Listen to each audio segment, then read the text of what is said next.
গত 17-18 বছরে আপনাকে কখনো জানতে পেরেছেন যে বাংলাদেশের মানুষের জন্য প্রতি মাহে রমজান মাসে খেজুর বরাদ্দ আসে?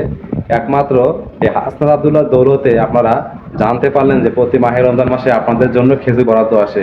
তো এই খেজুর কর্মকাণ্ড তো না ঘটতো তাহলে কিন্তু সকলেরই এই বিষয়টা অজানা ছিল। তো একজন এমপি কি কি কাজ এবং কি কি দায়িত্ব সেটা কিন্তু হিসাবের মাধ্যমে হাসনাত আব্দুল দেখিয়ে দিয়েছে। তো আমি যেটা মনে করি, আপনার এলাকাতে কোন এমপির কাছে কি বরাদ্দ এসেছে অবশ্যই আপনারা নির্ভয়ে তাকে জিজ্ঞেস করুন এবং আপনার হিসাবটা আপনি বুঝে নিন।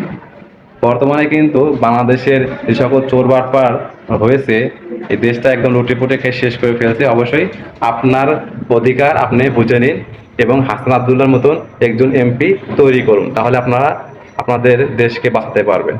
তো আশা করি ভিডিওটা ভালো লাগলে সর্বোচ্চ শেয়ার করবেন এবং আমার সাথে কি আপনি একমত কমেন্টসে জানাবেন এবং ভিডিও সর্বোচ্চ শেয়ার করে সবাইকে দেখিয়ে দিবেন। ধন্যবাদ।